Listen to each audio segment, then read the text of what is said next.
Apague as luzes, coloque o fone de ouvido. Eu sou o narrador da madrugada. E essa história é pra você. Sabe essa sensação? O silêncio. A cidade dormindo. Você e eu aqui, sozinhos nesse breu. É nesse momento que as coisas mais estranhas acontecem. Agora, imagine o seguinte. O interfone do seu prédio toca, agora mesmo, no meio da madrugada. Você olha no visor e vê que a chamada vem de um apartamento que está vazio há anos. O que você faria? Não. Isso não é uma lenda urbana. Nem um conto de ficção que eu inventei. Isso aconteceu em um prédio comum, com pessoas comuns, em uma noite exatamente como essa. E eu te garanto uma coisa. Depois de ouvir o que aconteceu lá, você nunca mais vai atender um interfone da mesma forma. Vamos começar pelo prédio. Era um edifício residencial completamente normal. Daqueles que você vê em qualquer cidade grande. Paredes beges, janelas padronizadas, uma portaria simples. Nada de histórias de assombração, nenhuma fama sinistra. A vida ali era previsível. O porteiro, seu João, sempre de bom humor. Os moradores se cumprimentando no elevador. As crianças brincando no playground aos domingos. O sistema de interfone funcionava como um relógio. Era um prédio onde a normalidade era tão sólida que parecia impossível de ser quebrada. Mas toda rotina tem um ponto de fratura. E a daquele prédio estava prestes a ser encontrada. A tranquilidade daquele lugar estava com os dias, ou melhor, com as noites, contadas. Tudo começou numa terça-feira. Era madrugada por volta das 3h10 da manhã, quando o primeiro interfone tocou. Um morador do terceiro andar, acordado por uma insônia, atendeu. Silêncio do outro lado. Ele olhou no visor apartamento 504, achou estranho, mas desligou e voltou a dormir. Na noite seguinte, a mesma coisa, mas dessa vez para um morador do 8º andar. E, na outra, no 10º, o horário era sempre o mesmo. Uma janela macabra entre 3h10 e 3h30 da manhã. E o número no visor também, 504. O detalhe que transformava um incômodo em algo perturbador era que o apartamento 504 estava vazio. Vazio e trancado há mais de um ano. No começo, todos pensaram que era um defeito técnico. Um curto-circuito no sistema. Uma falha irritante, mas explicável. A explicação, no entanto, era muito mais simples e, ao mesmo tempo, muito mais aterrorizante. O que era um defeito isolado, logo se tornou um padrão. As ligações continuaram, noite após noite, cada vez para um apartamento diferente, mas sempre com a mesma origem. 504, e sempre no mesmo horário. Os moradores atendiam, e do outro lado, só silêncio.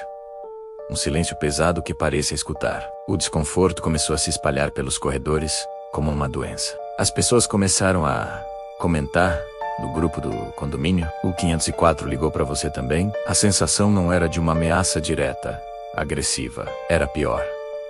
Era uma perseguição lenta, silenciosa, que invadia o único lugar onde deveriam se sentir seguros, suas casas. Era como se algo ou alguém estivesse testando, um por um, esperando.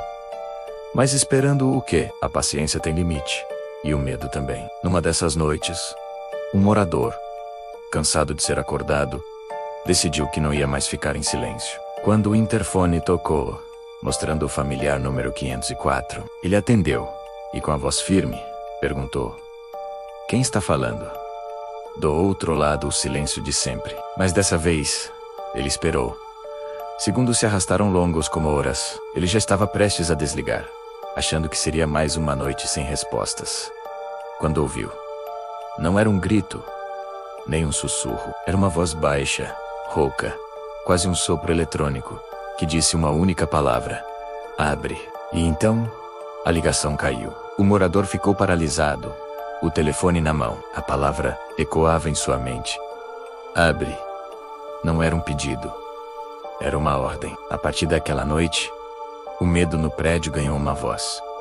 A história da voz se espalhou como fogo. O pânico era real. O porteiro da noite, um senhor chamado Carlos, decidiu que precisava fazer algo. Na madrugada seguinte, Ele ficou de prontidão na portaria. Como esperado às 3h20, o painel central acendeu. Uma chamada do 504 para o apartamento 702. Enquanto o telefone tocava lá em cima, Carlos pegou o elevador e subiu até o 5º andar. O corredor estava silencioso, iluminado por uma luz de emergência fraca. Não havia ninguém. Ele caminhou até a porta do 504. Estava lacrada, com fita da imobiliária e coberta por uma fina camada de poeira intacta. Ninguém entrava ou saía dali há muito tempo.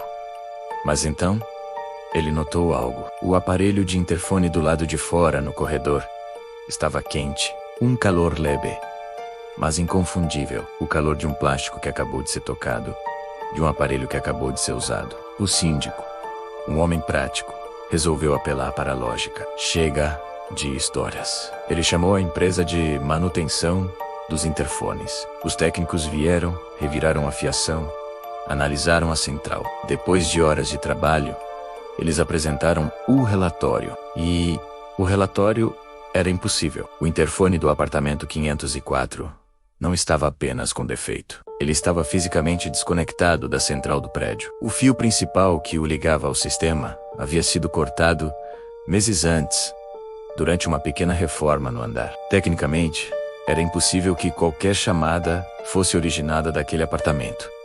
Era um aparelho morto. Mesmo assim, os registros eletrônicos da central não mentiam. Todas as noites, o sistema registrava uma chamada real. Um sinal elétrico genuíno, vindo do apartamento 504. O impossível estava acontecendo. Se a técnica não podia explicar, talvez o passado pudesse. O síndico, desesperado, foi atrás dos registros antigos do prédio. E foi aí que a peça final do quebra-cabeça apareceu. Anos antes, o apartamento 504 era habitado por um homem que morava sozinho. Ele era recluso. Quase ninguém o conhecia. Um dia, ele simplesmente parou de ser visto. A causa da morte foi natural, um ataque cardíaco fulminante.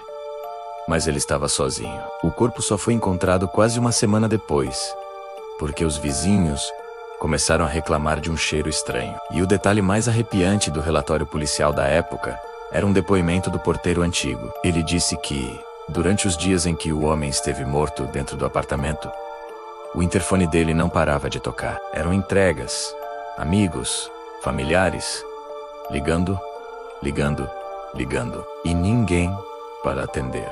Depois da descoberta, não havia mais o que discutir. A decisão do condomínio foi unânime e drástica. Uma equipe foi contratada e o aparelho de interfone do apartamento 504, tanto o de dentro quanto o do corredor, foi completamente removido. O buraco na parede foi fechado com cimento. A fiação foi arrancada. A porta foi selada com uma chapa de metal. O apartamento 504 foi oficialmente apagado do sistema de comunicação do prédio. E as ligações noturnas, de fato, pararam. A paz, finalmente, parecia ter voltado. Mas de vez em quando, alguns moradores ainda relatam. Tarde da noite, o interfone toca uma única vez. Não aparece número no visor. A tela fica preta. Do outro lado, apenas o som de estática e um silêncio que parece esperar uma resposta.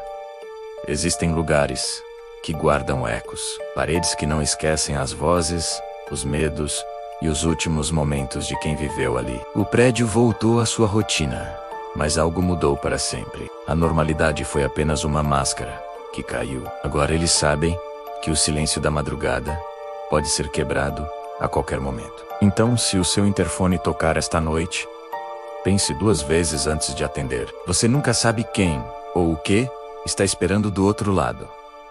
Boa madrugada. Eu sou o narrador da madrugada.